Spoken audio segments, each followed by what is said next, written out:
Okay, welcome back everyone. We are going to try this one more time. I believe that the audio should be fixed this time.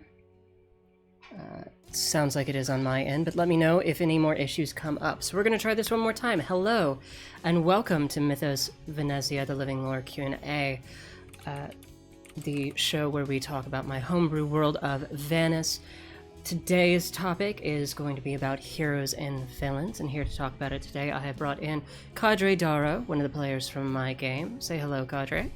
Hello. Excellent. So, we did not get very far before the audio issues hit us. But I think that today's topic is very... what's the word that I'm looking for? Appropriate, based on the point that we've reached in our Saturday campaign. Kadre, do you have any input on your experiences with what happened last Saturday, especially the ones involving heroes and villains? Well, hold on, I think I'm probably cutting out a little bit, aren't I? No, I can hear you just fine, actually. Oh, okay. Well, I somehow found that perfect calibration for the lower end gate to avoid the static. Nice. Excellent. So, it's hard to say because I don't know if I would necessarily categorize the player characters as they are as necessarily heroes. True. Because it's not like... However, there are those that you met in the last session. Definitely categorized as villains. So, Kalistari is one of the... if any... Whenever I see a villain, my immediate thought is like, okay, what kind of personality disorder do they have? And for me, I guess the first gut reaction, and make no mistake, I am no psychologist, so this is by no means any kind of expert opinion. This is just me just seeing stuff and like the stuff I have read. I guess I would categorize Kalistari as a narcissist. I'd say that that is fair. Given the things that he said during the last session. Yes, and you and the party have been dealing with him for a long time, and that is finally over. You are on the verge of having your names cleared. Kalistari is defeated. Now, the questions that I was pressing more towards was heroes, because it wasn't just villains that you met in the last session. There were a number of heroes that you met as well. Very famous ones in the region that you are currently in. Any thoughts on those? I would say, well, I mean, I liked them. I realize that's like, stupidly simple, but that's fair. It's very hard for me to like give like a super complex opinion given how little I as a player have actually interacted with them. True. But just gut reaction, initial thing, I would say that I liked I like it when heroes are not I like when heroes aren't perfect and when they're not lawful stupid. Oh, yeah, I definitely feel that. So let's segue into talking about who these particular heroes are then.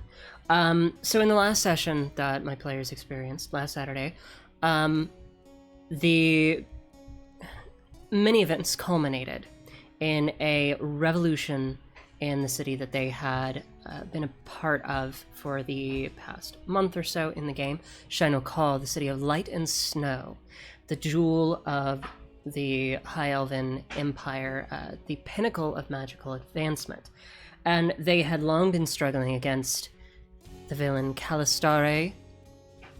And Calistare was the headmaster of the Cynosure Arcanum, the center of magical research in the Etherean Empire. But he was doing some very nasty things in his basement, quite literally, using people as magical batteries, essentially, and was poised to get away with it based on his reputation. He was viewed as a hero to Shino Call because he brought them many advancements. He brought the city light. He is the reason why it is called the City of Light and Snow, because he filled it with magical lights. However,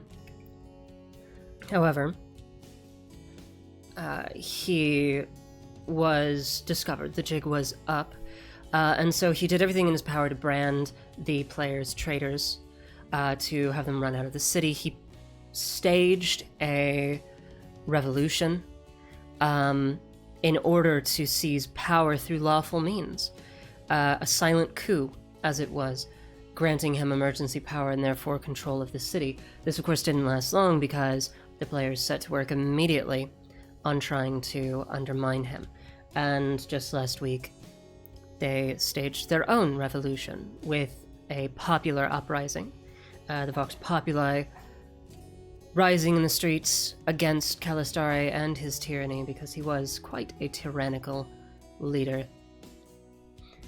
However, in the moments that they went to face down this villain, they found themselves wanting in power. His magic incredibly strong compared to their might, and almost certainly before the battle begun they may have been wiped out had it not been for a set of heroes known as the Kainan tier stepping in and facing Calistare in their stead.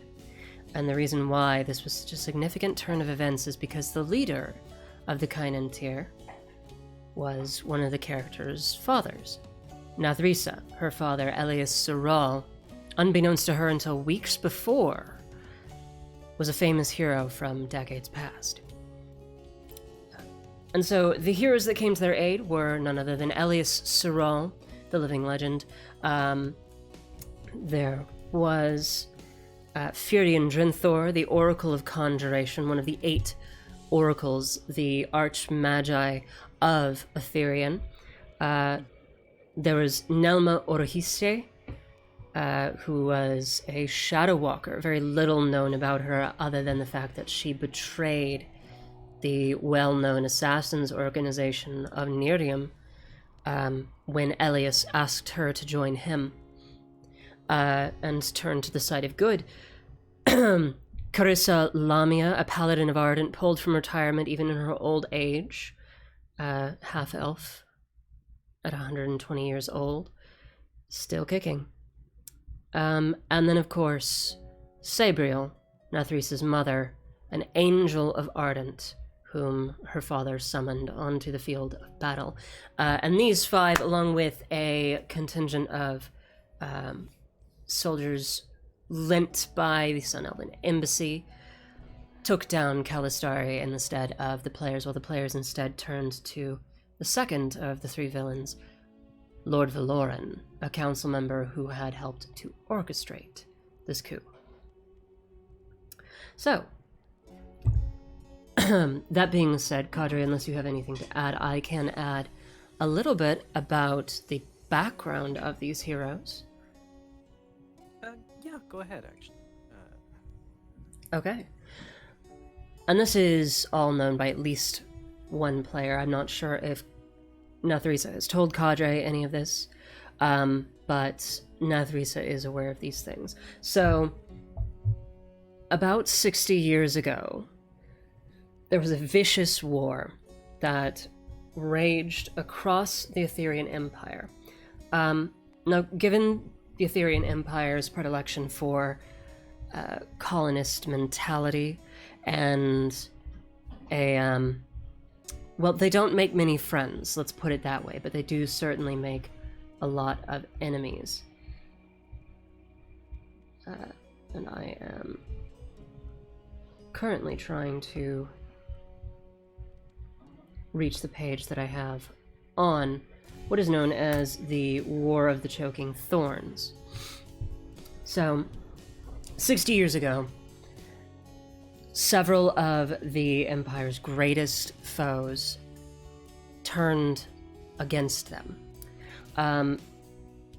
There is a constant battle that rages in the south along the small strait of land in between Salika and Evroth, and this is between the Norn and the High Elves, which have been bitter enemies since, well, time immemorial.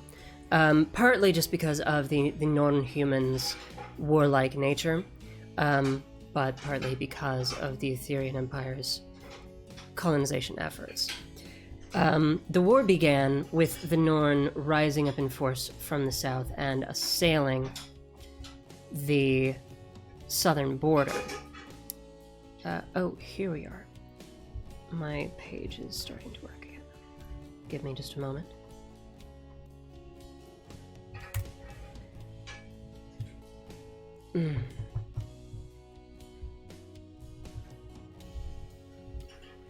No, it does not want to function. Anyway, so the Norn humans begin to assail from the south, and this, of course, the Aetherian Empire could handle. They've handled it many times before. They poured their forces down into the south, fortified, took the Isle of Vinon, and made battle there, and battle in the Bay of Baimoblut. But as it seemed like they were pushing the Norn back, they were hit by the second of their greatest enemies. A convocation of all of the pirate lords from the Isles of Rem swept in from the east, turning this into a war on two fronts. This took the Aetherian Empire by surprise, and they had to spread their forces then across these two theaters, and a stalemate began to form, a very worrying one. But it looked like they still might be able to handle themselves until another of their oldest enemies came from the north. And absolutely unexpectedly, the Drow raged over the mountains, headed straight for the capital of Silmarinan. This almost certainly would have caused the fall of the Aetherian Empire, if not for Elius and the Kainans here rising to stop them, as though they had been aware that they were coming all along.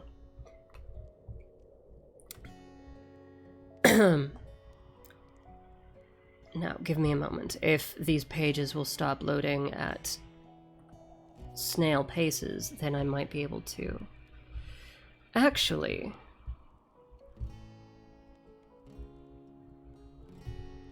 get all of this information pulled up.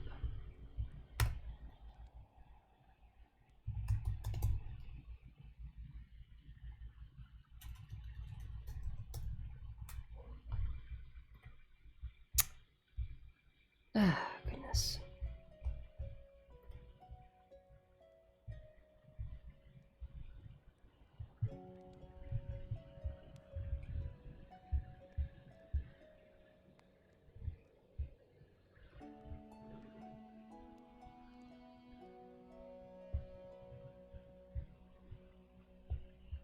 I'm sorry.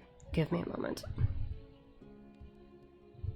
Well, while I am attempting to find this, anything that you would like to speak about, Kadre? I mean, I didn't know about this history, so it's very fascinating. I guess, what would,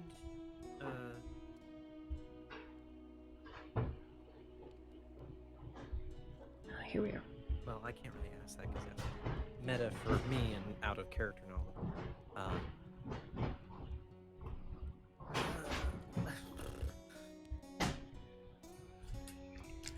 Well, you can ask anything that you like. I simply may not answer you. So did you form? So was this another one of the instances where someone asked you a question and as a result, you came up with all this? No, actually, this was a result of me forming questions for myself.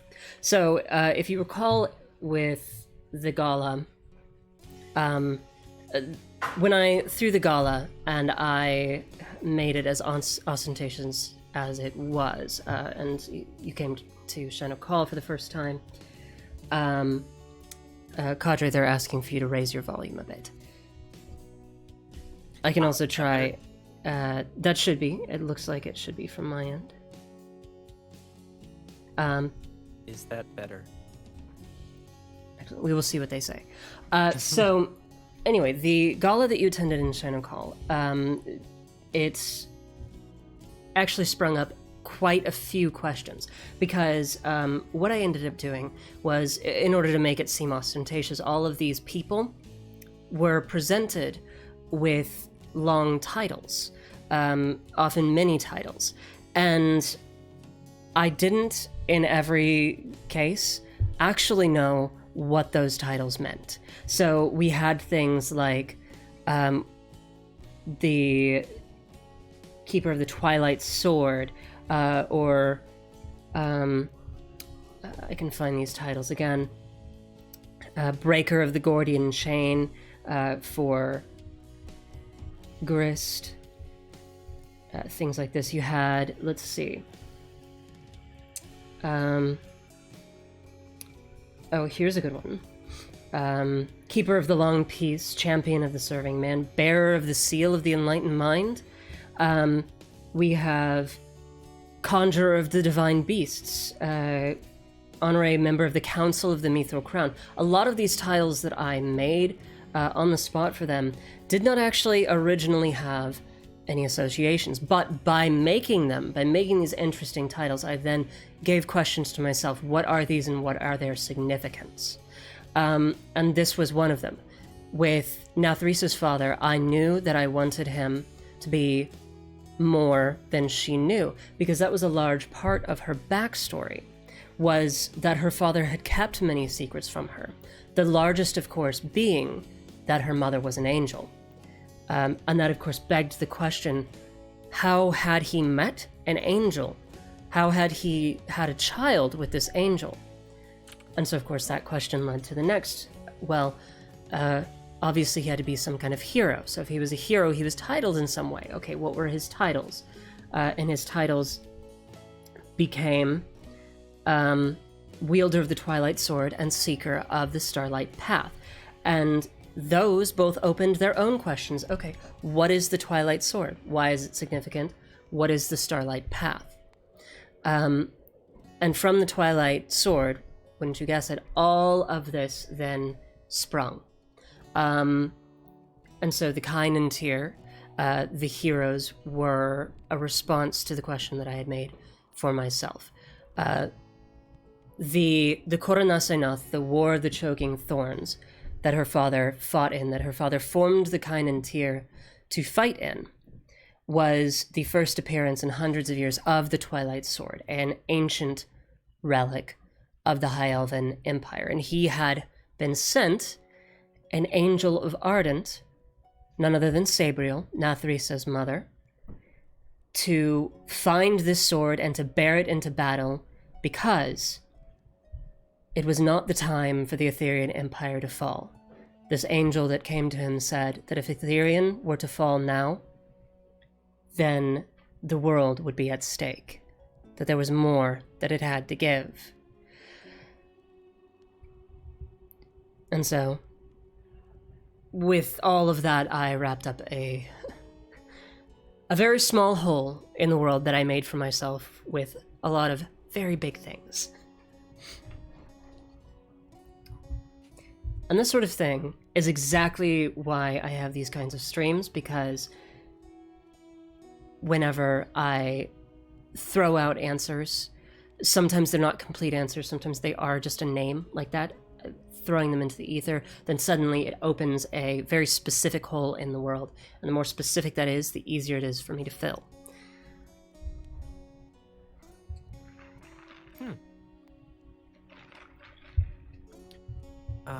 All right. That's a really clever way of doing things. So basically what happened was you needed titles for the gala, and as a result, you ended up having this whole backstory unfold. Absolutely, yeah. I would never have invented the Koronasenath, the War of the Choking Thorns, which, for everyone listening, Koronasenath is the original Elvish. I make things very complicated for myself in that all Elven names actually have a meaning. So, you can, any Elven character, you can ask me what it means. I will go and find out.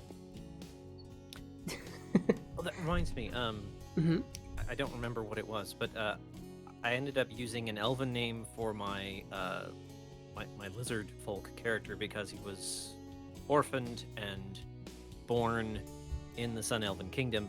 What did you actually end up translating his name as? Because I remember I came up with a translation based on something else, but then you told me actually the translation was this based on the rules of your world. Correct. So I do remember that, and I did post it, but I can't remember if I posted that directly to you or to like the general chat. I was hoping that you would write it down, honestly. So I may have to go and redo that, but it was something like the fangs of the dragon or something, because the interesting thing was you almost got it right.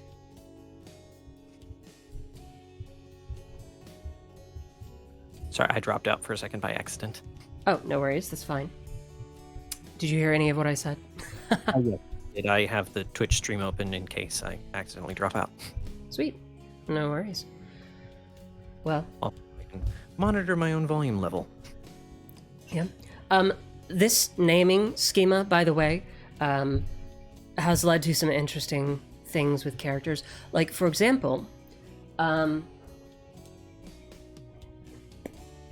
Nathrissa Saral, one of the characters, she named herself before she knew about the naming scheme, and before I really enforced it.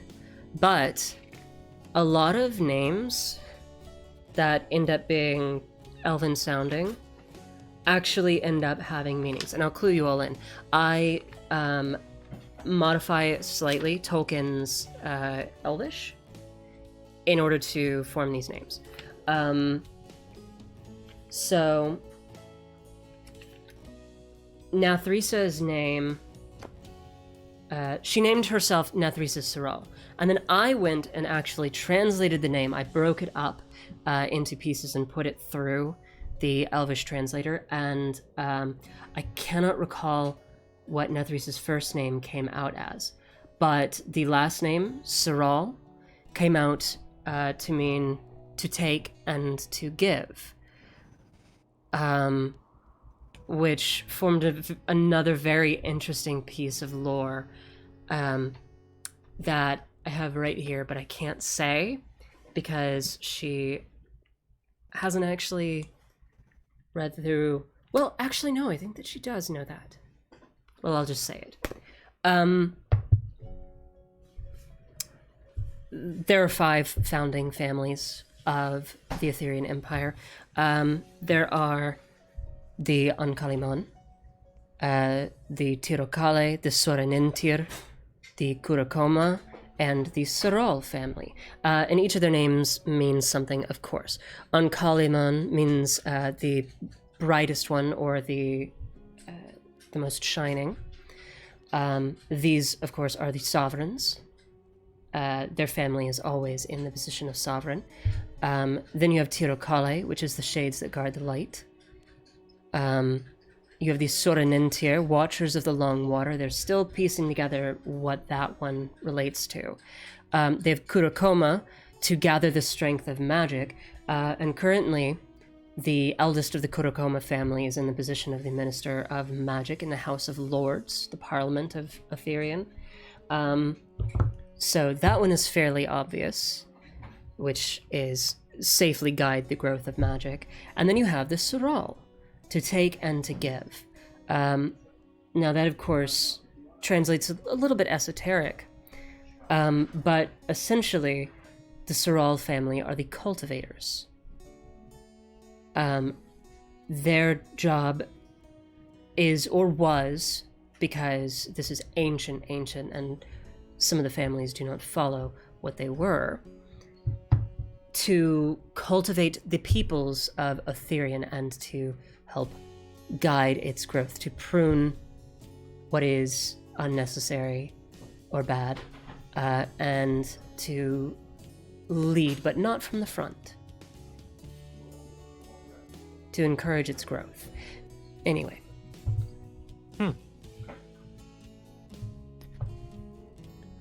So I actually did find the translation you gave me of Kadre's name. And it was, flee the maw of the dragon and you will find its horns. Ah, yes, that's right. Which I guess kind of means, like, you can run, but you can't hide. Well, yeah, something like that, or, turn your back on it and you will find a more ferocious foe. Something like that. Yeah. So, I think we've deviated slightly from the topic, but that's fine. We are still... A part of it, it's not just heroes and villains. We're talking about characters as well, so of course any topic that relates to the characters is a good topic.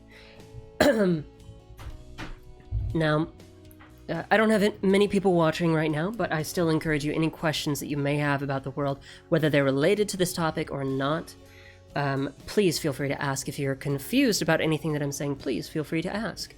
I will clarify. I have documents, I have maps that I can whip out. I just don't want to be throwing up my little paper map all the time in front of the screen when I'm talking about things. Also, as a part of this topic in particular, I encourage people to ask me questions about character building, about how to build heroes and villains, because I have built many, and all of them are very dynamic, all of them are very different.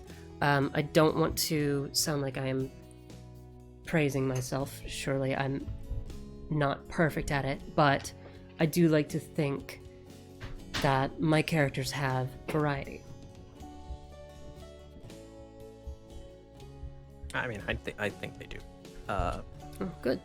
There you go, straight from a player's lips, so it's not just me saying it.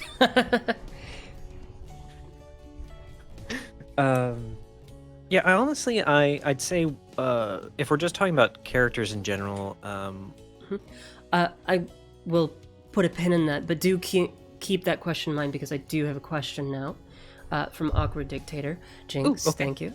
Homebrew classes. Yes, there are several homebrew classes that are allowed in my campaign. Not all of them are mine, but talking about the ones that I have created, I will reveal two, and there are more. One of them is great because it actually does relate to a hero, one of the heroes that the players have encountered, and actually allied with, who helped them in this battle. Their name is Rex. That's Rex. He's a golden tiger, a Jaina, an emancipated slave of one of the members of Parliament now, one of the members that is helming the fight for emancipation for all of the enslaved beastkin of the Ethereum Empire. So Rex Undia, the founder of the Valkyrie Squad, is what is known as a Weird Weaver. And this is news to you, Kadre, but you saw a bit of what he could do already, so I'm just going to unveil this. And the Weird Weavers are a special homebrew class that I have created. they're actually an important piece of my world's lore. Let me pull out my map just so that we can get some context.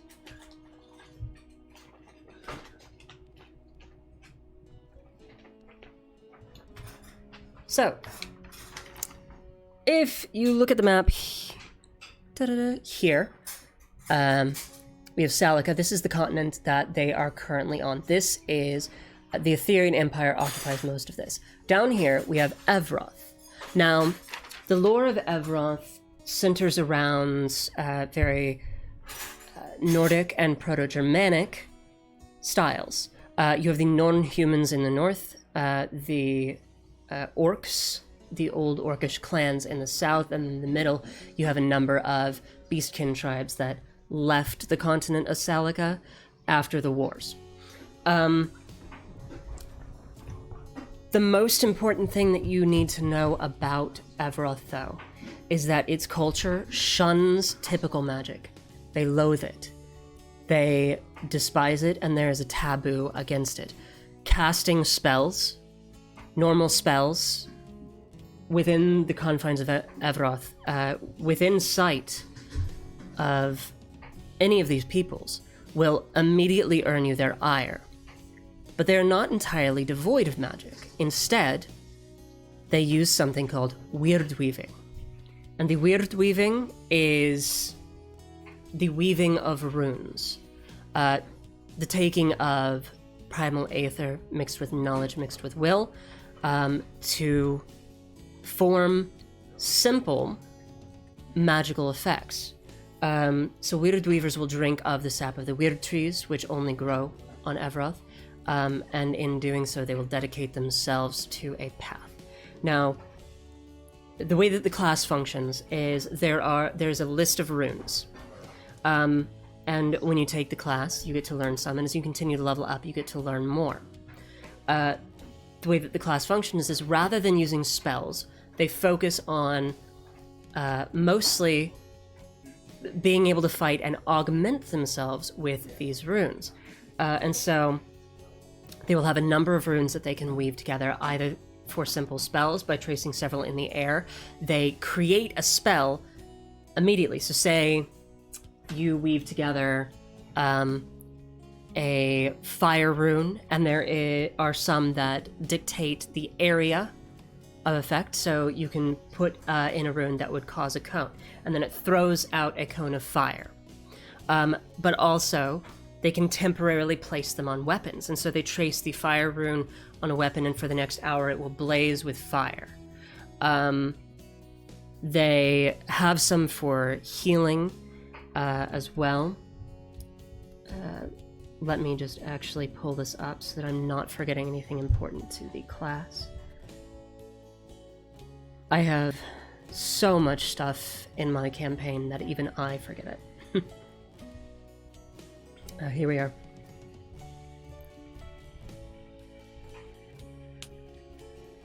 Yes. There are drain ones. So the point is that they can actually create spells on the fly. So say, for example, you threw a fire rune together with a healing rune and a line rune, and then you threw that spell out, and it produced this 15-foot line, and you had an ally and an enemy within that. It would burn the enemy, but it would heal the ally. This is the kind of flexibility that the class gives you. I'll stop rambling on about that. The class is not 100% complete. I only have one of these subclasses built right now, but for a bit of a spoiler, the subclasses, there are 4 of them, and they focus one on each of the muses of the classic Jaina lore. And the Path of Sharesh is the one that is essentially a fighter empowering themselves with runes. This is what Rex is. However, there is also one that is akin to a berserker. There is one that, the one that follows Razesh, who is the Muse of Magic, is more in tune with the runes, can weave more of them together at once, and is less of a fighter, and more of a magic type. I haven't decided what the fourth one will be yet, so still working on that. The second homebrew class that I'll talk about is a homebrew class and race, and I believe I've mentioned it before. The mascot of my channel, I've lost him.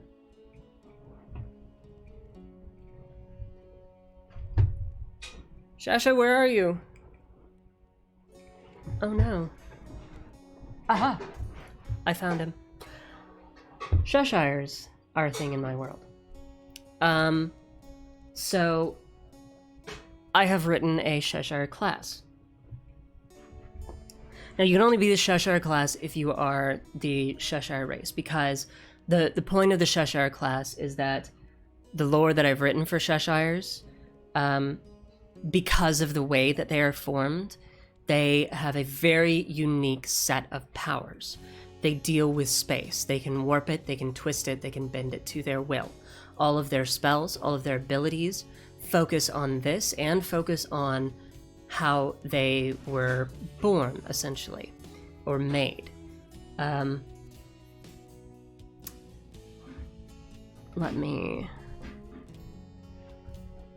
will talk about the most common type of Cheshire. The most common type of Cheshire is called a Deathwalker, and this is for a very good reason. You see, Cheshires are not born, they do not reproduce, they are made. And the way that they're made is when a soul becomes trapped between worlds, in that in-between, where they are assailed by planar energies, by the nothing and everything, it has the possibility of twisting them into something new. This generally invokes a kind of madness, but also a kind of power. The most common form of Cheshire is a Deathwalker because the most common way to be caught between planes is a failed resurrection, where the soul departs the body into the river of death, is attempted to be brought back, but does not make it all the way and is locked in the in-between. So, the Deathwalkers are, in a class sense, akin to a warlock in the way that they get their spells, in the fact that they have what are called Deathwalker boons, which you could think of as Eldritch invocations. However, the base class provides them with some very unique abilities. First of all, like the most basic ability of a Cheshire is to be able to jump quickly across space, and so their most basic ability is Blink. Starting at first level, you can fold space favorably in the blink of an eye. You may use a bonus action to teleport up to your move distance to a point that you can see, and expend your movement as normal. This allows them to essentially disengage for free, because teleportation is not moving out of range, but they still have to spend movement in order to go around. It allows them to reach areas that people couldn't normally, and eventually this ability improves. They get a once per long rest reaction, where if they had movement remaining on their turn, they can spend the rest of it to move immediately and make an attack miss.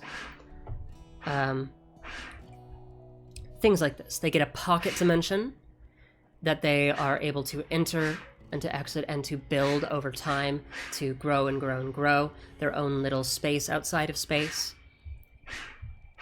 And of course, they do eventually get access to teleport, plane shift, and teleportation circle.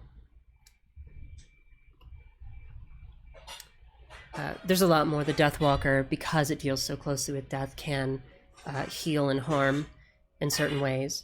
But I also have a very extensive list of spells that Cheshires receive. Now there are others, of course. In particular, I love to build subclasses for paladins and for clerics because the gods factor so heavily in my world. And they have very unique domains.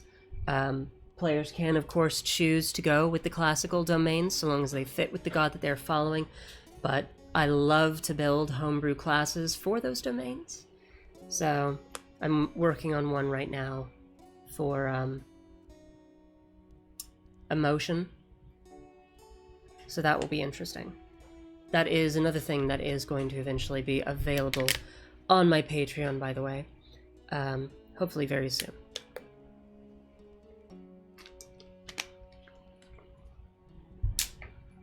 I think that's all that I have to say about homebrew classes for now. I went on a little bit long on that. And Kadre, I'm sorry, I hope that you have not forgotten your question. No, actually, it wasn't a question so much as... Oh, you have another question. I do. Awkward Dictator. For the Cheshires are still in playtesting. It's something that I am very keen on playtesting because the actual Cheshire, not this little guy, but the character existed before I ever played D&D. He's very near and dear to my heart. And because Cheshires have such a long and complex lore, I want them to fit very neatly into my world. Now, the Deathwalker, I'm feeling fairly confident in its balance. It actually... So I'm playing it my Wednesday campaign. My Wednesday GM is kind enough to allow me to playtest it in his campaign. And so far, has had no complaints. Has helped me rework some of the spells. We actually found that the original subclass was lacking, so it has been buffed. And I think that it is nearing a point that I'm comfortable with it. Also, hello, Nathrissa. Yeah, welcome. I just wanted to let you know she hopped in. Hello.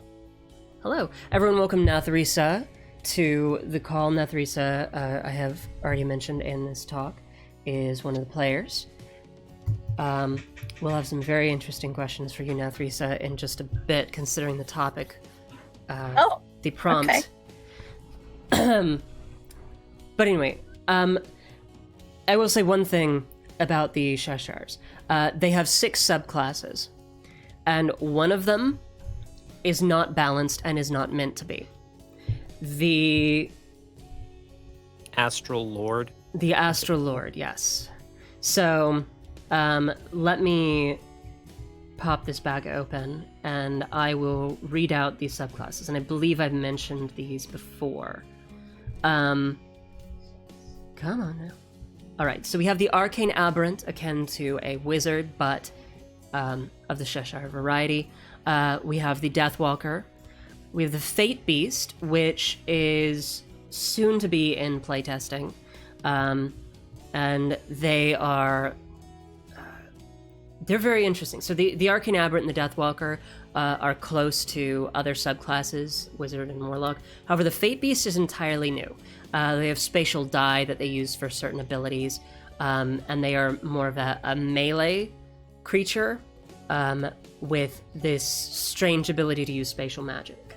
You have the Planar Monk and the Purist. These two are still in purely the rough draft phases. And then we have the Astral Lord, which I have completed. The Astral Lord will never be a player character subclass. That's it. That's big sticker on that. This is not meant to be played by players. It is meant to be a villain. I will not say anything about its abilities because We've met one. Well, not met, but one of them is very interested in you, or Aelin in particular, and was spying on her for quite some time. And there's a good chance that they will crop up again as a villain.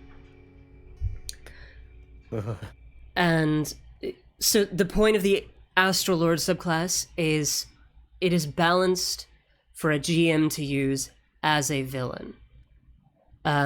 Even better, I will say this without giving anything away, it can be given to a player in those rare instances that you trust a player in a party to be a part of your plot, to be a villain in disguise. to be that turncoat that eventually betrays the party. And very rare instances, because it's really, really hard to pull that off without like a lot of real world animosity.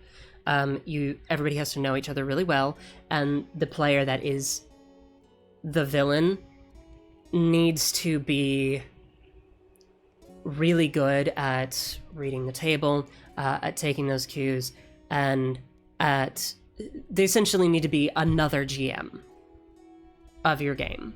So, just secretly, you know? So yeah, that's my comment on balance.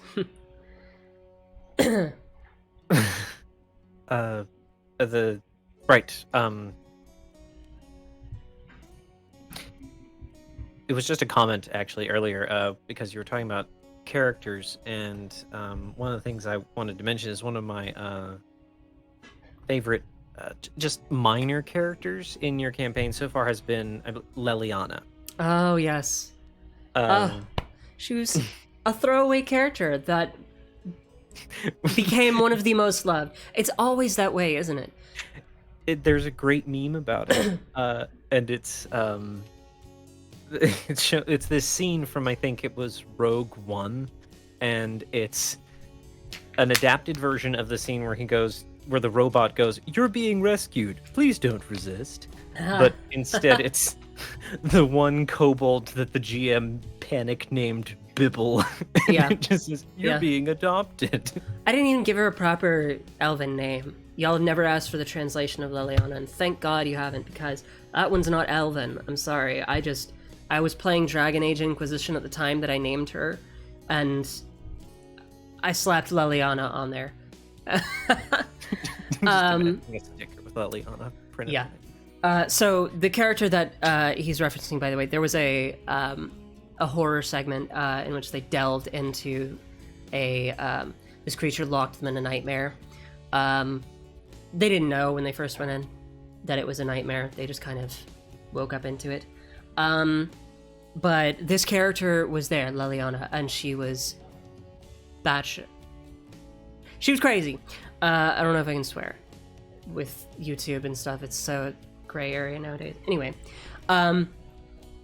I modeled her after... I didn't mean to model her after Trelawney from Harry Potter, but that's how she's ended up.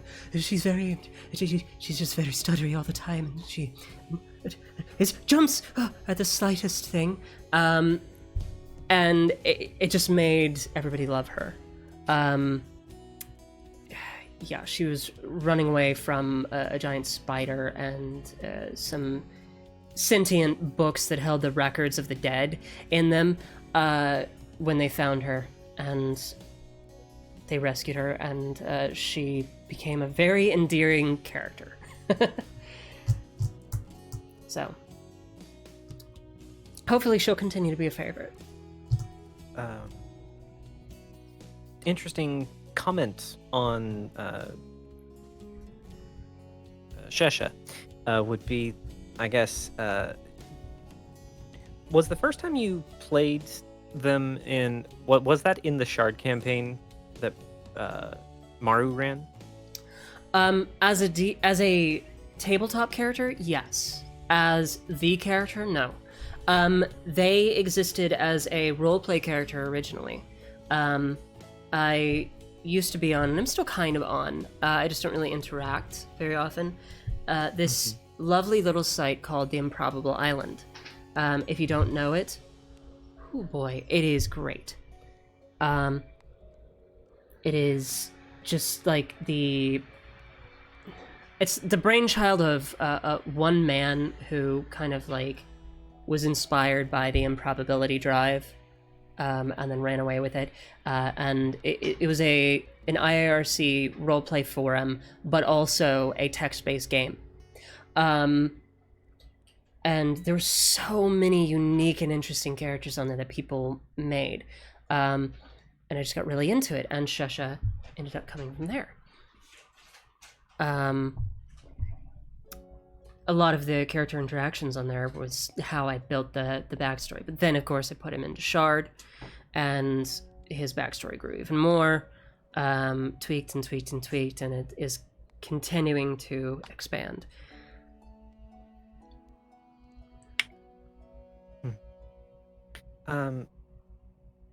But I guess for me, because I'm a musician at heart, so one of the biggest things for me when it comes to characters is like especially villains. I'm not sure how many people actually do this in their campaigns, but in Rex's campaign and in Maru's campaign when it was running, and my campaign when it was running, we all play music as almost like film cues. And so for me, getting just the right music for like either a character or a villain can like completely set the stage. Absolutely. No, I agree. And this is the big reason why I do not intend to stream my campaign, is because to do so I would have to cut out that element. It's very, very limiting having to use... There's some good music out there that is royalty free or Creative Commons. I have some playing in the background right now. This is Shelter Song by... Pardon me a moment, because names are my Achilles heel. Goodness. It is not Kevin McLeod. It is the other one.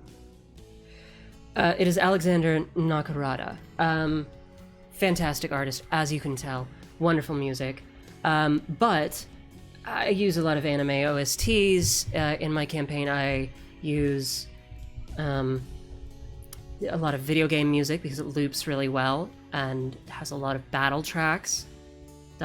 And I don't want to have to give that up, so I will never stream this campaign. Period.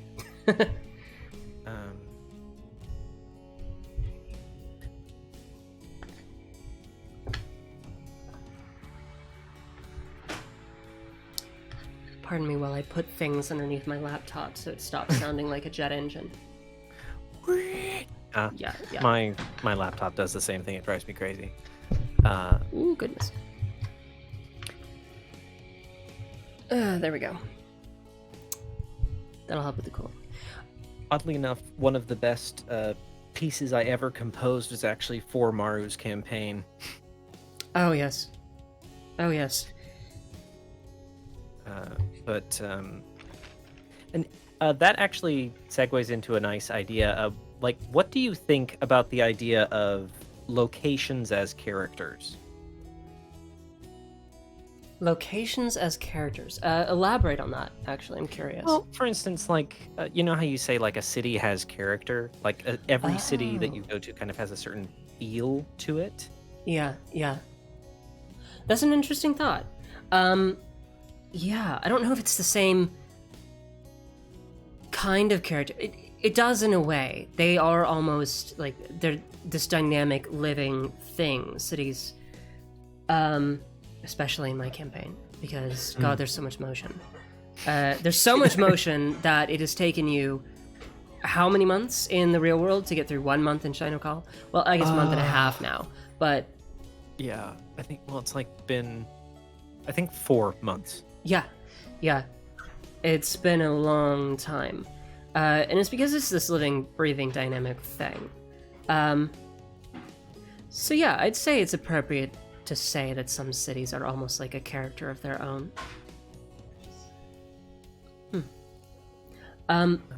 I do want to, if you don't, unless you were heading on to a point with that. Not at the moment. Okay. I just wanted to give Nathrissa a moment to speak. So, Nathrissa. Hello. Today's topic, as you've seen, Nathrissa, is heroes, villains, and characters. So we were talking earlier about this. I asked Kadre how he felt about the last session on the topic of heroes and villains.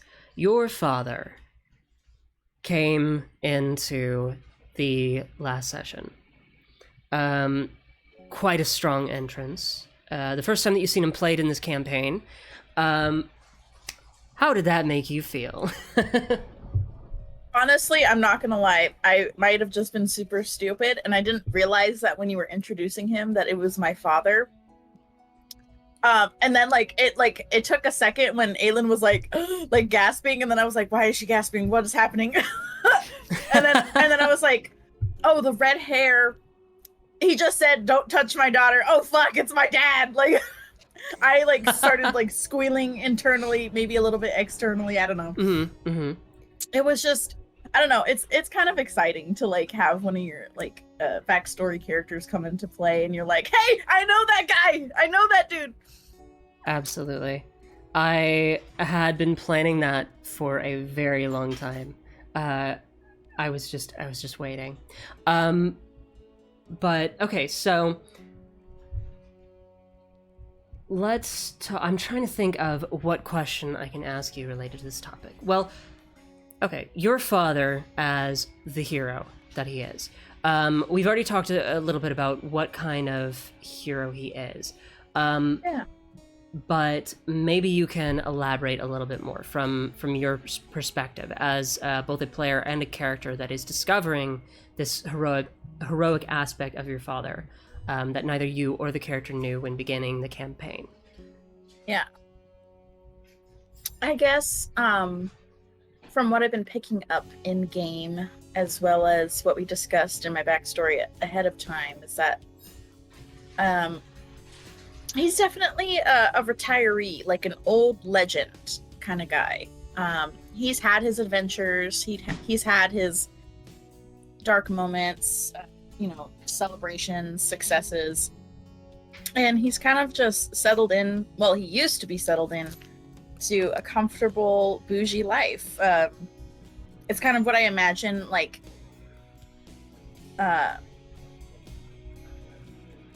it's kind of like what I imagine most player characters want at the end of their campaigns. Like, that's what they imagine their heroes to go off doing, is that they take over estates and continue to like be supportive of their communities, and so on and so forth, make families.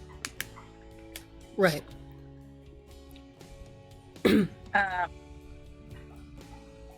yeah, that's kind of how I've seen him so far, and it's great because I know he's not like just a flat character, like, oh, a pure hero. Like, he's gotten in scuffles with the law, and like he's picked sides, even though he's fought for both the Arthurian Empire and for the Jaina tribes, and like it's been interesting to learn about all those things.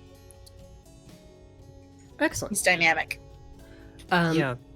Mm-hmm. Oh, sorry. No, go on. That's fine. I was going to say, yeah, that is actually one of the things, like, when we met him, that was one of the things that I actually immediately liked about him, which I think I mentioned earlier, is that he didn't feel like the very flat, lawful, stupid hero.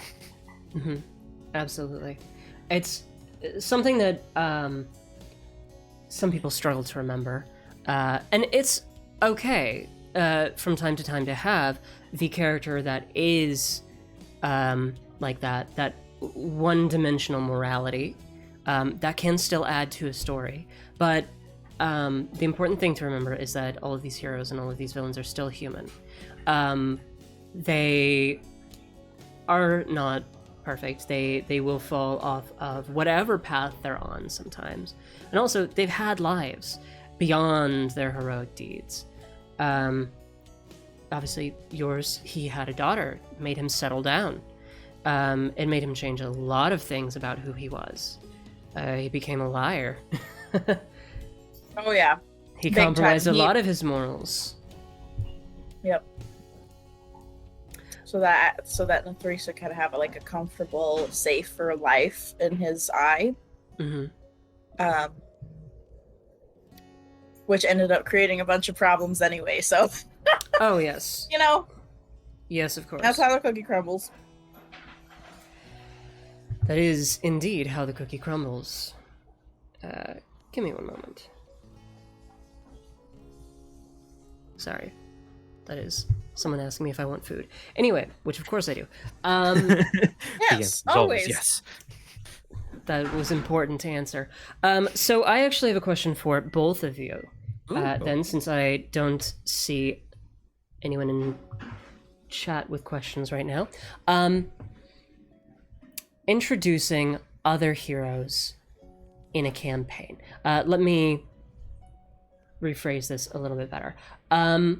So I see in a lot of D&D campaigns, GMs tend to shy away from introducing other characters. They make the players the center of the story. If there are heroes, then these are the heroes. And a lot of the times, either the other heroes will be way in the peripheral of the world, you'll hear about them, but you won't see them. How do you feel about real heroes in this world actually interacting with the party, not just as we get to meet them, but they actually get involved in the fights that you are having, and help guide or direct or deal with problems that have been on your radar? How do you feel about this? Nathrissa, would you like to go first, or? Yeah. Go ahead. Honestly, I'm totally in love with this idea that the heroes aren't just. I think we lost you, Nathrissa. I think you cut out, yeah. All of the weight of the world relies on their shoulder, like their ability. Oh no. The world, and it's a lot of pressure, and I think that if it's played well, that can work out really great. But I also know that it can be super overwhelming because it almost feels like you're responsible if something goes terribly because you weren't there or because you were focused. Interact with us and want to help. Can you hear us, by the way? Yes. You cut out for a couple sections there, but I do think that I got most of what you were saying. Oh no. Yeah, there were sections where your audio wavered. just but if I'm getting the gist of what you're saying, it's nice to have other people that are dealing with the problem, so that the weight of the world is not entirely on the shoulders of the player characters. Yeah. So that they can be people too. Yeah. Yeah. Okay, that's excellent then. I would say that, in my mind, the reason why most GMs kind of shy away from it is because it can be extremely challenging to pull off right. Because that's true. If you do it wrong, it completely yanks the rug out from under the players, and it just kind of, it's like it can kind of like ruin the hero moment for the players. I do want to say really quick, you didn't do that at all. Good. Like, it felt awesome when they showed up. It was like, excellent. In all honesty, I'd say the way you delivered it was like, ooh, I could be that one day. Good. That's what I was going for, so perfect. Yeah, it was really well delivered, and it didn't feel, the timing felt right too. And so I think there are a lot of moving parts in pulling that off, and so I think that's probably why a lot of GMs shy away from it. I like it a lot when it's done well, because like Nathrissa said, it and if I may add on to it, on top of it not feeling like, the entire weight of the world is on you, it also feels like there's like the world's history is more real, like it's more it's living. You can actually see the history, you can see the heroes, you can see them in action. It's right. Like, oh, whoa, wow, yeah, these really were amazing heroes, and you can see why they managed this humongous, incredible thing. And so it makes the history of the world feel a lot more real. Awesome. Good, yes. And I believe that Jinx is saying the same thing here. Oh yeah. Yeah. Fantastic. Yeah, that's the thing about such a wide and dynamic and powerful world is, of course, people like this are going to exist, have existed, will exist in the future. And maybe one day in this story, your characters will be those heroes, and there will be fledgling heroes in the world that you will come upon. That would be an interesting tie around that I might do. That A would be new sick. party of adventurers. That would be sick. I would love to have Nathrissa as NPC. Oh God. Yeah. The sluttiest Oh, NPC known to man. Yeah, I'm not even, and I don't even mean that. I mean, like, as a part of this campaign, like, as you're reaching those epic tiers, have an NPC party of young adventurers that meet Oh, your no, heroes. I'll when- cry. I will cry. Oh, that'd be so much fun. Oh yeah, oh Oh, yeah. you know Nathrissa's gonna be like, don't look at me. Don't look at them. Like, I'm just here for the booze. Uh-huh. Like, okay, here's how you steal things. Oh no, the worst influence. Oh dear. Gotta love the anti-heroes though. I'm not even sure I'd consider I mean, actually, that's a great question. I mean, would you guys consider Kadre an anti-hero? Because I don't necessarily know if I would. I'm actually not sure how I would classify Kadre. You tortured a dude, so I don't know. That's a fair point. You waterboarded somebody with a cantrip twice. Yeah, Twice. So I don't know about that one. So I'm gonna have to go with anti-hero here. How did I manage to do that? Oh. Ooh, yeah. That's Oh actually... boy, yes. Oh wait, I can do you one better. So Nathrissa, the you question can- here, if you can't see it, is speaking of characters, can Nathrissa tell everyone what she wore to that battle? Oh, absolutely, I can. Yes.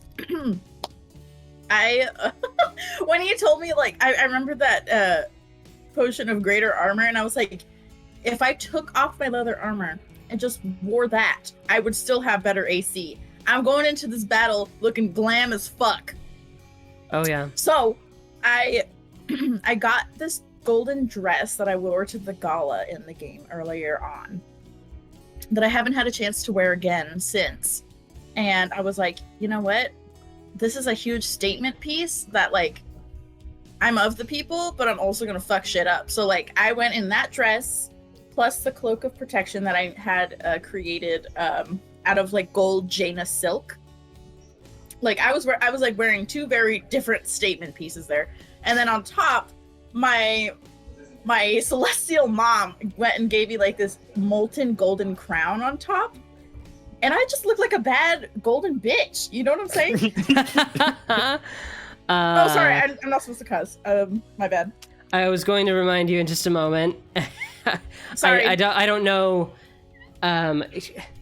They cuss all the time on Critical Role. I don't know what YouTube flags and what they don't when I think upload these. all you'd have to do is just say that this is for adults. Oh, that's true. Yeah, I just have to mark this one as adults. Well, I'll deal with that later. Right now I'm trying to get my boo-doo-doo-doo-doo. No, Kadre was that's wearing something fancy too, wasn't he? Yes, of course. You had to wear yours over the armor. Yeah, but he was wearing the new fancy hat. Yes. Yes, that hat, though, fancy, is fancy glorious. hat. Oh, where did that go?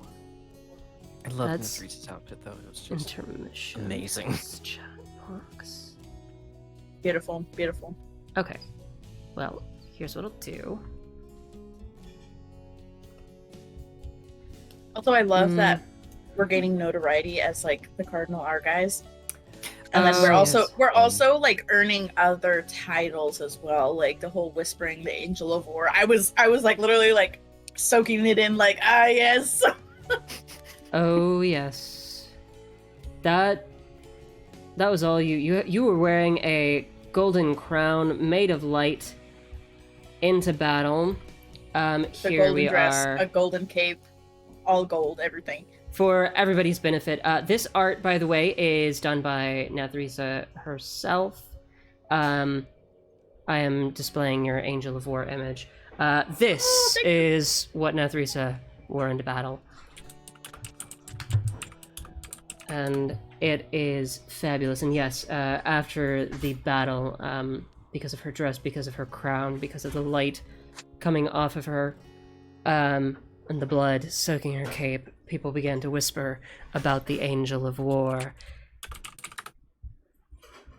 So, I laugh evilly, but it was really cool. I was just like, oh, look at that. I'll take that away now so that it's not just taking up the whole screen. But fabulous, fabulous art, by the way, Nathrissa. I love everything that you draw for our campaign. Thank you. Yeah, I can only draw like people. I'm not good at backgrounds or literally anything related to that. Look, there you go. You can work together. Jinx can draw backgrounds. You can draw people. There you go. Perfect. Together, you can illustrate my whole world. I'm meaning to do like a grand piece with like all of our characters like in a badass pose. Oh, that would be wonderful.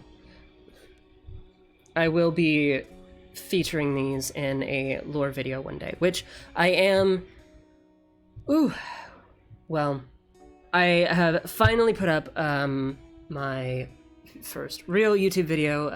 For any of you that follow my YouTube, my first board game review is out. It is on God's Forge, the box sitting right back there. And the next video that I'm going to work on is going to be the first proper lore video. I am working on the script for that now. It will be an introduction to the world, talking about just the basics of the world, the continents and such, to familiarize people with the setting. But eventually I will also be getting to the characters, and hopefully utilizing some of your art for that, Nathrissa. So Woo! Keep your eyes out for that, everybody. Eventually. I'll get there. This is a lot more work than I thought it would be. Oh yeah. Oh yeah. I believe in you. Oh, thank you. Someone has to. It's a lot of people believe in me. Anyway, let's see. Do we have any further questions from the chat at this time? Oh, thank you, Jinx. Big hearts to you. That makes a few people who believe in me. I do. I said a few. Oh, okay, fair enough. Yeah. All right, so I'm not seeing any further questions currently from the chat. So, oh, homebrew races. Okay, there we go. Well, the biggest and most glaring of the homebrew races is going to be, putting aside the Cheshires because I've already talked about them, the Beastkin, also known as the Jaina. And the Beastkin, or Jaina, are they are the beast races, the anthropomorphic style. Now this, of course, rolls into it all of the existing anthropomorphic races. So under the one title of Beastkin, you will have the Kenku, the Arakakra, the Tabaxi, there we go, Leonin, Loxodon, which one of my players is a Loxodon. But then also you have everything from horses to otters, turtles, all sorts of birds. You have cats of every kind, mostly fall into Tabaxi and Leonin style. Squirrels, whatever you can think of, it exists with the Jaina. So the way that race works, it's very difficult to compile it into an actual homebrew race because it's so varied. More so what I'm going to be building, what I've already started building, is a set of traits. And these traits would be selected based on the species on which the Jaina is based. So, for example, a horse would have has a hoof attack that they can use. They have an increased speed by default and carry weight. Actually, I can pull this out because there is an established character who is a horse, Zorik. So I can just whip him out and... Don't you snicker over there. I know what you're thinking. I'll be quiet. You set it up. You set it up. I did not. Anyway. You said whip it out. Shh. So, right. So for the horses, you have like naturally tough, so they get an unarmored AC of 12 plus their con. They have hooked feet, so they can do a kick attack, and their speed is 45 rather than 30. These are the traits that they get. But then you have other things like otters. Otters get a swimming speed. They can also hold their breath for long periods of time. It really varies. I'm building that list. The other homebrew races that I have, and I cannot claim credit for these, but the Sun Elves and the Moon Elves, those sub-races, do exist within my world. And I pulled the stats for those from online, from other people who have done homebrew of this, but I do actually intend to redo them in my own style and more befitting of my world. I'm not going to, because we have a Moon Elven player, I'm not going to change it while the game is going on, but it is something that I intend to do for my setting. Let me think. I mean, the way you worked with me on Lizard Folk, as well as the lore you've done for Lizard Folk, almost makes it homebrew. Well, as far as races go, the backstories of all of the races, the origin stories of all of the races in my world are very, very homebrewed. I mean, it's an entirely homebrewed setting. I can't keep the same origins. I can keep hints of them, like the fact that elves once came from Fae. They were Eladrin once, but the way that they became elves, I have written myself. For lizard folk, yes, that is extremely heavily homebrewed, as well as kobolds, moon elves, sun elves, the way that they came about. I have very heavily homebrewed the Duragar, and the Darrow, in their backstories. And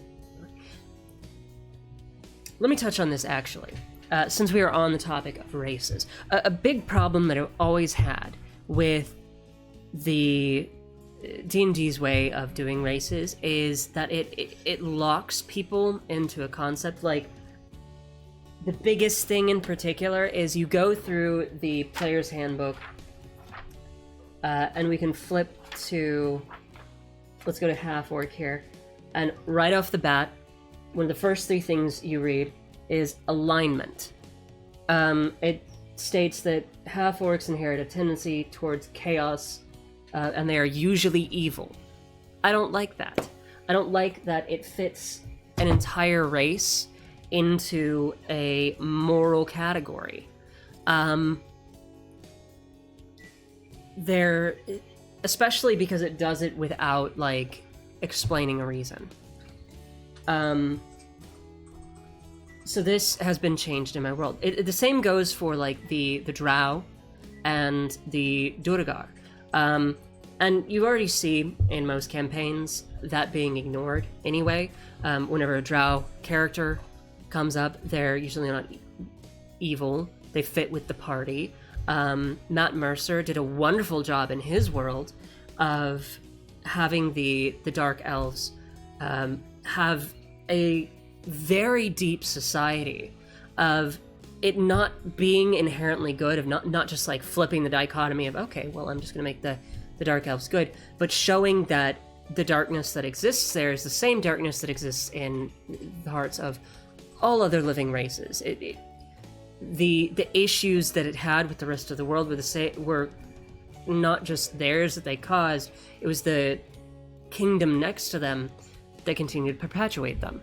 So, yeah, in my world, like the Duergar are actually classically a very heroic race, which is a complete flip on the lore. I just didn't think that it made sense to me that by the classic lore, the Duragar were enslaved by the Illithid, and then rebelled, and then turned right back around and enslaved an entire other race. Why, after all of that suffering, did they turn around after they broke free and do exactly the same thing again? So instead, I turned them into something that suffered that fate, that learned from it, that broke free, and that vowed to protect the rest of the world from the darkness at the heart of the world. I can go on and on and on about that because all of the races have such depth in my world. But I will stop there because I'm rambling again. Is there a society in the ocean? There is, yes. A society in the ocean. I've mentioned in a previous video the Ocean City that I would have to dig back through and remember the name of because I don't have it written on my map. But they exist way out in that ocean over there. Underneath the waves, there is a method by which ships can actually get down through a whirlpool to them. They do trade with the outside world, but it's not very heavily visited and not very heavily known, unless you're somebody that traverses those waters very frequently. And that place does actually technically have other homebrew races. Like there are the Sahagin, which are the main inhabitants, but I do have a very interesting version of merfolk that I'm working on as well. Not the traditional style. Yeah, it's gonna get complicated. That one's not a priority at the moment because the campaign is centered to the north. Yeah. But I will get to it.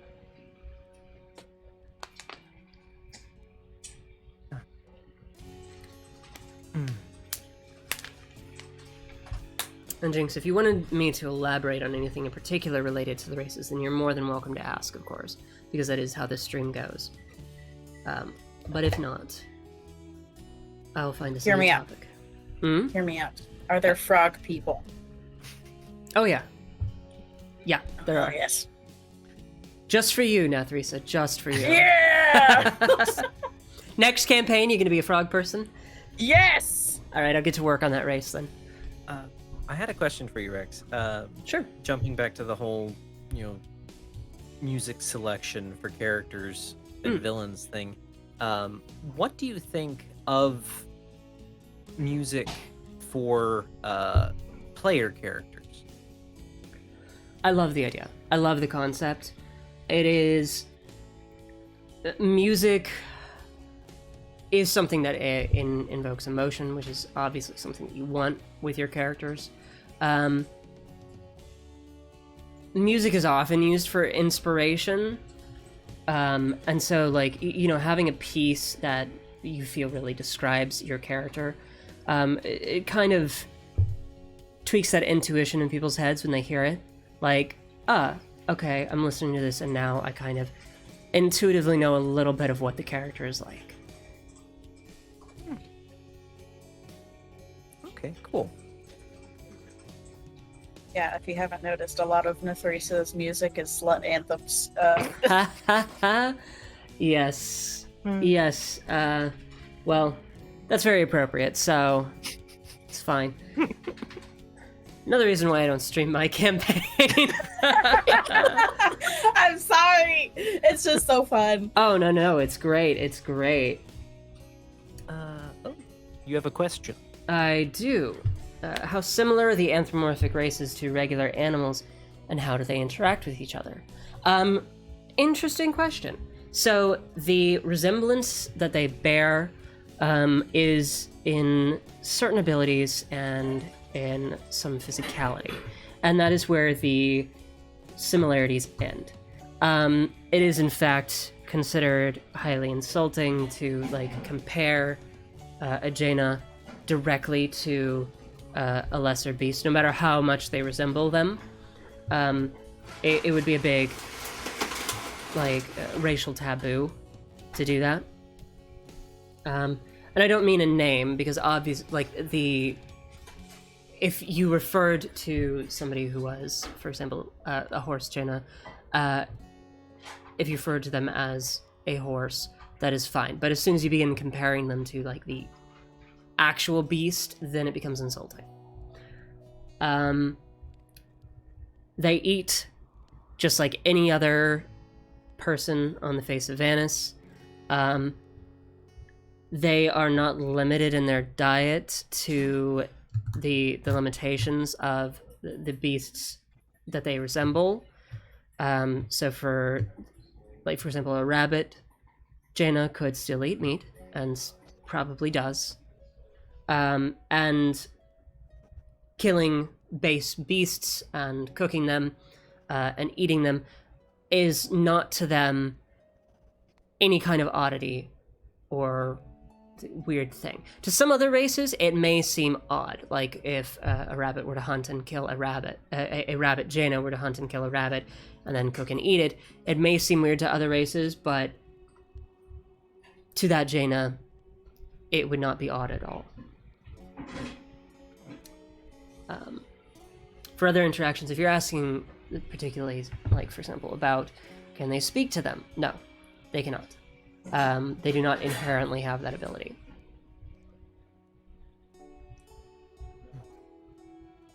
The way the lore goes, essentially, the gods that formed the Jaina, the Muses, took inspiration from the beasts of the land to form their creation. That is why they look the way that they do.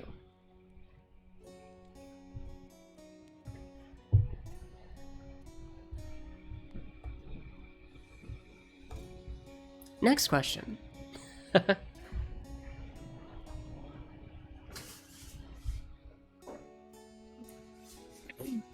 give it a few seconds and then I'll think of something. What recommendations would you give to people who are trying to build their own characters? Contrary to what... Yeah, sorry, go ahead. Contrary to what a lot of people will tell you, you don't have to know everything about your character. Part of the joy of playing in a tabletop game like this is not just discovering the world that you're in, but discovering the character that you're playing. There are certain things that you do need to know, like motivations. Not all of them, but the important ones. What is driving them? Why are they here? What quest are they on? You need at least some backstory, because who they are and where they come from informs their decisions going forward.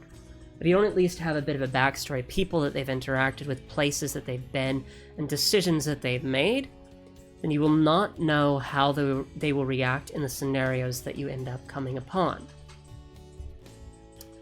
But you don't need to know their favorite food. You don't need to know how many ex-lovers they've had.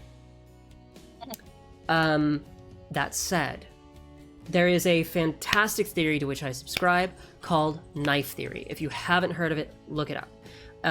The best part of a D&D campaign is when you're, in my opinion, mind you, and people play in different ways, is when your GM can tie the moment that you're in back into your character.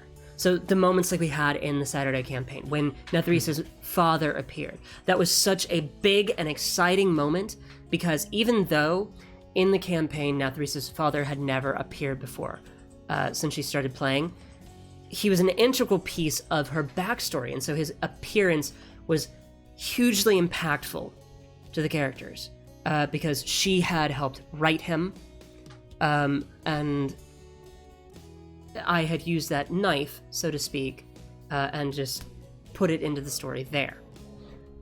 Knives can be good and bad, even though, so knife theory is often said as like, well, they're these knives that you hand your GM to stab you with later. So, like, you know, and I mean, that's a good basis, is like, oh, well, I'm a rogue. I stole from somebody important in this town. There's a knife. That guy can come up in the backstory later and stab you. And, you know, that plot line can stab you in the back and surprise you. I have a sister. There are bad and good things that could come of that. Sister could be kidnapped. Sister could become a villain. But similarly, sister could be a hero. Sister could just be somebody that you interact with. And because you've written that backstory, at least a little bit, just enough to say, well, my sister is this person. This is how I feel about her. That interaction becomes so much more meaningful, even just those 2 lines. Last thing I will say about building characters. If you like min-maxing, if that is how you play, fine, good. As long as your group agrees with that. But don't underestimate the ability to just, you know, take a dump stat and make that interesting, to not optimize your character. Just for fun. I accidentally did that. Yeah. Bard with not that much charisma. Yeah, but a lot of decks. A lot of decks and expertise thrown into all of the performance and stuff so that you can get 30s on it. And then going in for a bunch of intelligence-based crafting proficiencies. Yeah, when you had what was it, a +1? Yeah. Well, it was a +1. Great roleplay opportunity. So actually, let's talk about that. Ooh, yeah, you're right. What that can add to, what something like that can add to a story. So, Kadre, the player, is a very intelligent person, very good at magic theory, part of why I love having them in my campaigns and my settings. Has a tendency to be able to like look at the stuff in the book and figure out how it can be like twisted and put back into something new. And this carries over, of course, into his character. I mean, so your character had like 12 intelligence, but was talking about physics, and you know, the rate of acceleration, and like, okay, well, here's an idea. We can make a cannon by putting an arcane gate inside a bag of holding, and a alter gravity spell turns sideways so that it just keeps falling forever and ever and ever and ever, and then you open it and the pellet flies out at nearly the speed of light. Great. A 12 intelligence character should not have been able to come up with that, but I allowed it. Why? Because it presented a whole new area of story. Why is Kadre able to make these connections? Even though in the average form of measurement, on every, you know, test, he doesn't measure as that intelligent. What is that instinct that drives him like that? And this tied into a whole new backstory about lizard folk, which is what he is, and why they are all like this, why they all have that strength. Oh, there goes my light. That strange intuition, the ability to put together things about like the way that the world works and the way that it could work. Fantastic opportunities for your GM. To elaborate on that a little bit, they've discovered that lizard folk are very rare in this world for the reason that they existed in a place beyond the... Well, there was a continent, originally, a long time ago, that was connected to the world as it is known today, and this is where the lizard folk came from. A long time ago, the world shifted, the crust broke, an ocean fell into the gap, and a new part of these writhing massive walls of steam that form the edges of the known world formed and cut off that continent entirely from the rest of the world. this is why the lizard folk were lost, this is why their history isn't very known. The reason why they are intelligent in this way, instinctive rather, is because they had long ago an interaction with an old god, something from the beyond, from before Vanis existed, that landed, that died, and whose blood they partook of. And it allowed them to see beyond the reality of what it was. I won't go into it further, because they're still discovering. But this whole line of thinking came just from that little bit of roleplay, that, well, I made a character who's into Magitech, who's really intelligent at magic theory, and who is very learned but has 12 for intelligence.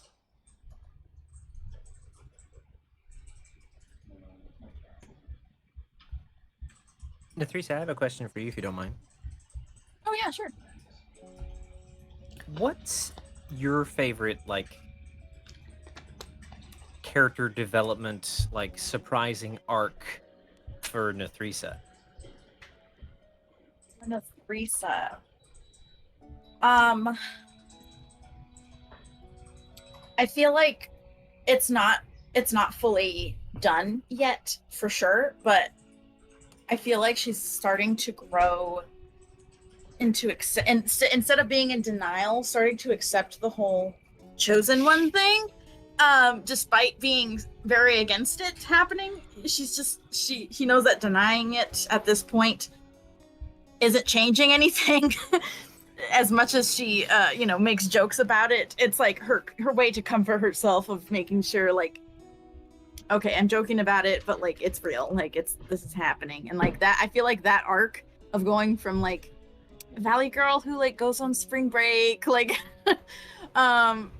is turning into a more serious and more emotionally involved character.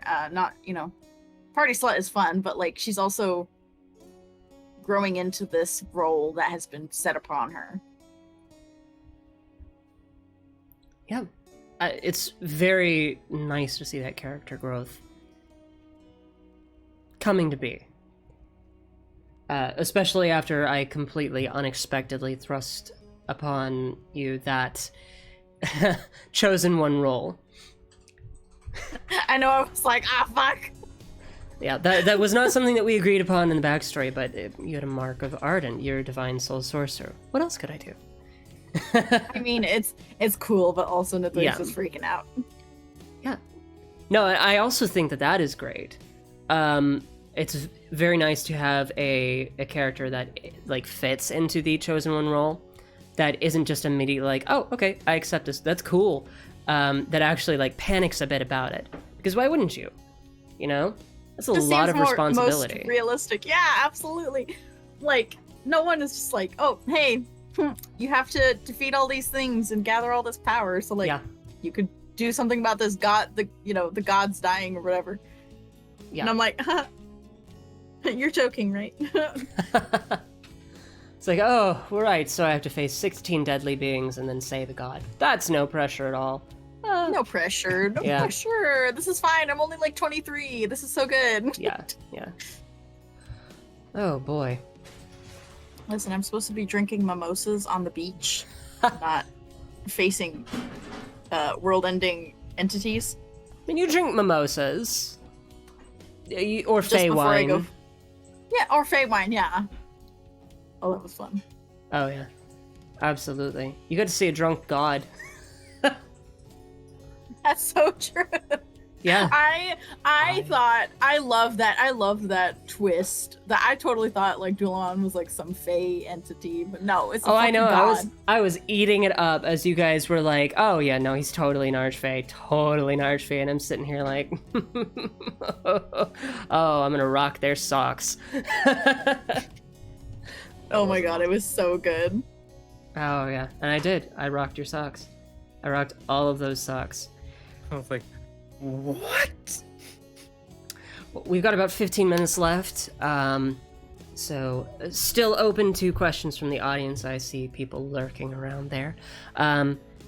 before we continue on into the final segment here, I would just like to remind everybody who's watching, if you have the time, take a look at my Patreon. I just released my very first homebrew item / expansion called the Etheric Transcriptor. The Etheric Transcriptor is a magical device that allows one to easily, to transcript scrolls a little bit cheaper and quicker than would normally be allowed. It also allows one with a lot of invested time and practice to be able to transcript scrolls from one spell list to another. It's so cool. Included in this 4-page module is a handy little chart for the price of scrolls, both from both the cost for creating them on the Etheric Transcriptor, the cost for creating them normally, and the market price. So if you are in want of market prices for scrolls, there you have it. Anyway, that is available on my Patreon for Citizen tier and above. That's the $6 tier and above. And there is more homebrew content coming soon as I am working on the artifact level touchstones. But anyway, we'll jump back onto the topic. I see no new questions yet.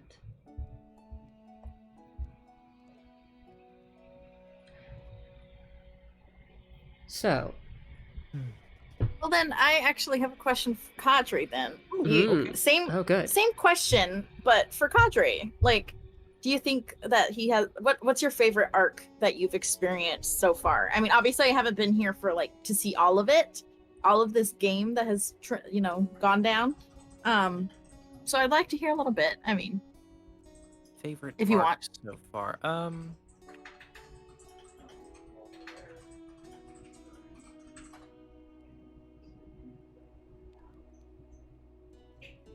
I would say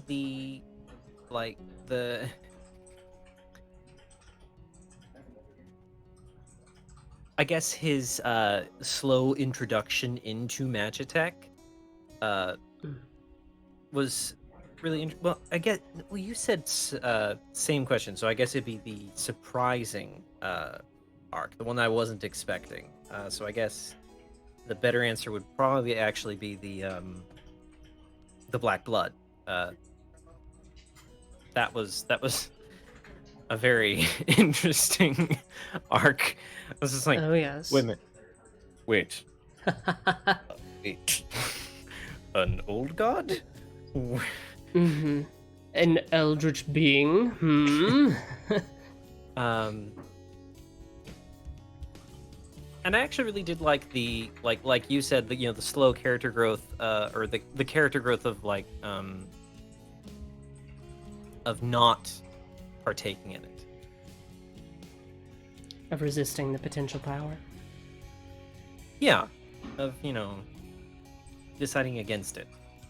Yeah, I honestly was surprised by that because I'm like, it's a chaotic but good opportunity to gain all this ability and this power. But I mean, Kadre's reasoning, from my understanding, is that he wants to be able to help his friends, like help the people he's working with, and he doesn't want to risk the madness that may come if he tries. Yeah, he wants to continue to be a help. Absolutely. I found that very heartwarming. I was like, oh, Kadre. Yeah. I loved the scenes between characters surrounding that. Him, asking around and finally coming to the decision. I was a little bit surprised that I didn't tempt you enough. I think I did well with riding the knife edge of potential gain versus potential loss. And so it was interesting to see you choose to give it away.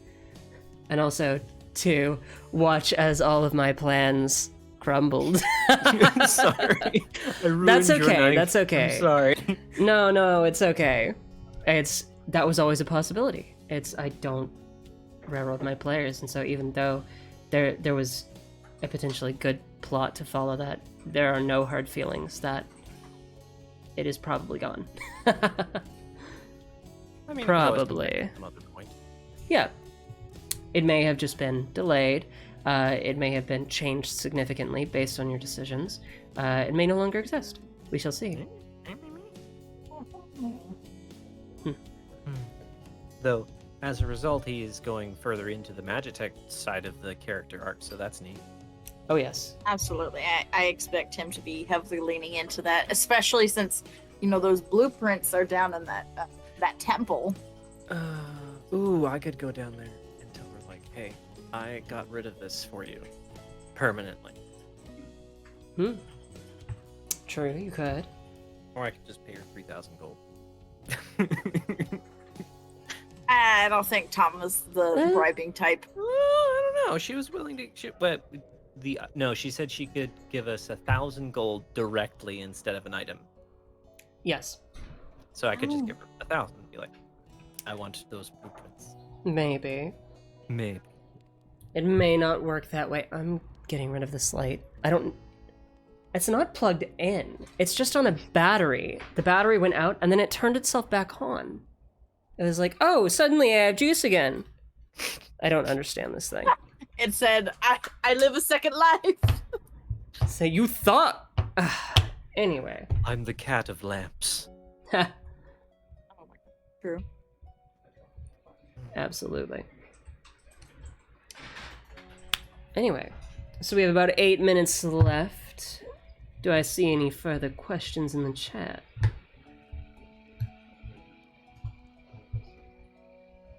Going once. No questions. Going twice. All right. Last question for you. Well, possibly the last question. Might be one or two more. What is your favorite kind of villain or hero? I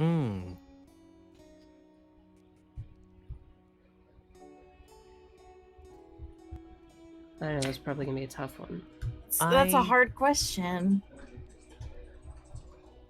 Yeah. I mean, this is gonna sound kind of stupid and maybe a little myopic, but my favorite villains are the kinds that have some kind of personal connection to the player or to a player character in the party. Right. Like maybe they did something really heinous to one of the player characters. Maybe they betrayed one of the player characters. Because it makes their... I'm trying to find the right word for it. It makes the...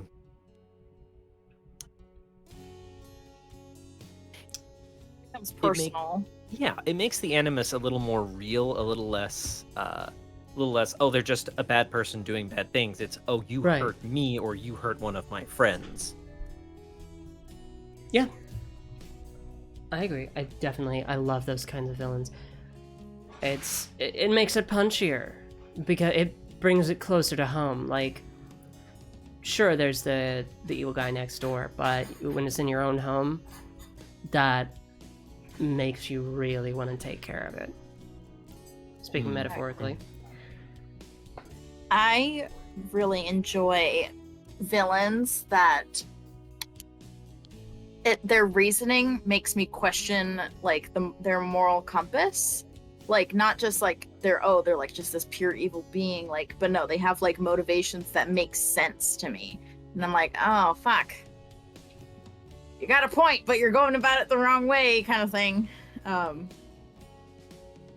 don't know. I kind of like that it makes you be like, okay, we have to defeat this person, but like, it could be feasible that if my life had gone a different way, I might be on the same path as this person. Mm-hmm. Yeah, those are very good villains, very popular ones. The morally gray, the ones that make you question. I will close that out with a little bit of advice on villains then, since both of you answered about villains. Two pieces of advice that I've heard that I really enjoy, that I really took to heart. One,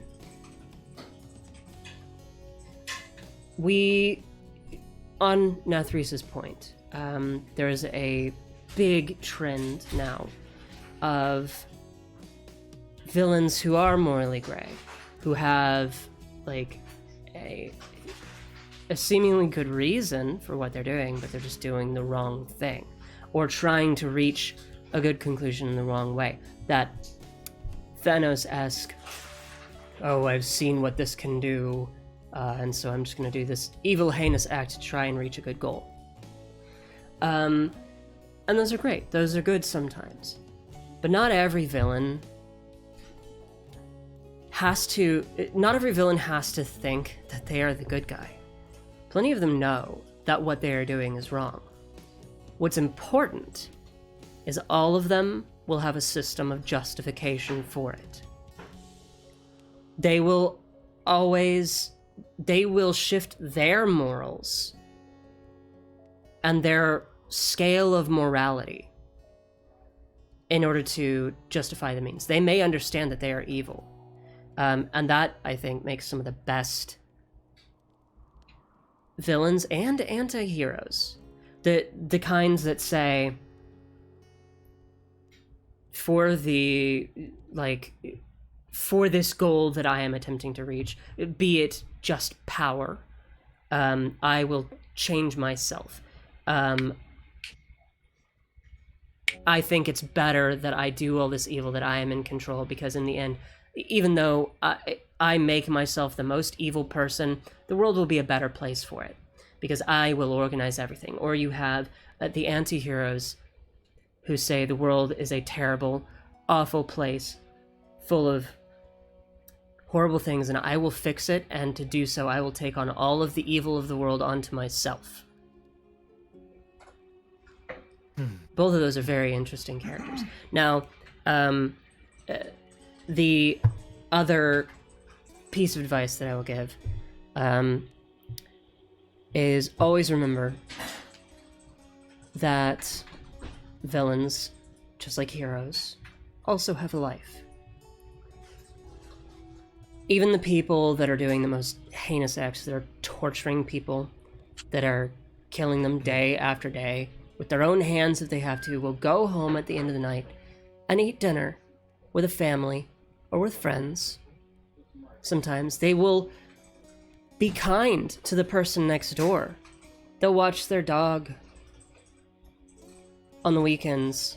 They will help tutor their kid and then go the very next day and continue killing those people. It is possible for somebody to do good things and be a bad person. Anyway, that leaves us with 1 minute left in our stream, so I think that we're going to go ahead and start closing things up. If there are any last minute questions, I will still take them really quickly. Mm-hmm. I was just going to say, may I make a quick comment? I just remembered another villain type I really, really like are the zealots. Oh, yeah. Just for all the obvious reasons, you know. Oh, yeah. Good intentions gone awry, bad for business. Yep. Love it. Love it when it's in the service of something higher than them, you know? Where the ends justify the means to them. Or they do it for their god. Because their god could never be wrong. Anyway, so it's 7 o'clock now. We'll go ahead and wrap up this stream. Thank you to everybody who tuned in. It was wonderful to have you. Once again, if you missed most of this video, any of this video, it will be available on YouTube very shortly. Also available on YouTube right now is my first board game review. If you want to check that out, I just reviewed God's Forge by Atlas Games. There's more on the way after that, but do give that a look. If you would like to support my channel and get some stuff for yourself, go over to my Patreon. That's patreon.com/thegrinninggamer. I have just released my first homebrew content, the Etheric Transcriptor, as I described earlier in the video. That is available at the Citizen tier and above, and there's more homebrew content on the way. thank you, both of you, Kadre and Nathrissa, for tuning in and for chatting with me. Your insights were fantastic today. Thank you for having me. Absolutely. Thanks for having us. Absolutely. And I will be seeing all of you again next week. Until then, keep grinning.